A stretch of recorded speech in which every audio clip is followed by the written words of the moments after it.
Në vigjilje të Pashkës Katolike, Imzot Arjan Dodaj, arqipeshkvi i Arqidioqezës Metropolitane Tiranë-Durrës, përcolli një mesazhurimi për të gjithë besimtarët dhe familjet e tyre. Kleriku i lartë u bëri thirrje besimtarëve që të mos dorëzohen përballë vështirësive të jetës.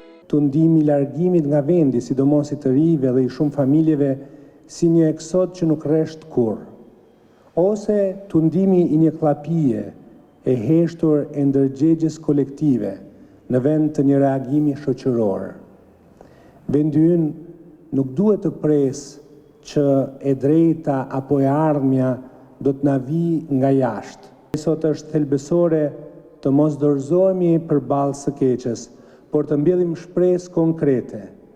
Shqipëria ka nevojë për burra dhe gra të ndershëm, që e duan këtë tokë dhe popullin e saj jo me fjalë, por me jetë të jetuara këtu.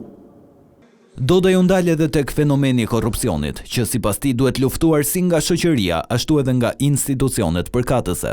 Akoma më shumë është për ata që mbajnë përgjegjësi politike, ekonomike dhe shoqërore, që të shohin me largpamësi dhe përgjegjësi të ardhmen e vendit, pasi ata janë të parët që nga ky vend kanë pasur shumë nga të mirat me të cilat gëzohen apo krenohen.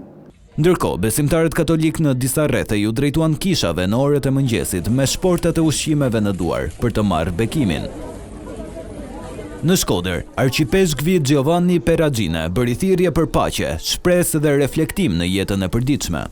Jetojmë një kohë kur bota duket gjithnjë më e përqarë nga konflikte, tensione dhe dhuna që rrezikojnë të na çojnë drejt një pikë pakthim brenda kësaj jete konkrete, të përbërë nga drita dhe dobësi, tingëllon fuqishëm thirrjen e Pashkës. Paqja me ju. Festës i ka paraprir e premtja e madhe përmes ritualit tradicional të udhës së kryqit. Pashkët janë një nga ngjarjet më të rëndësishme të besimit të krishterë. Ajo shënon ringjalljen e Jezu Krishtit 3 ditë pas kryqëzimit të tij.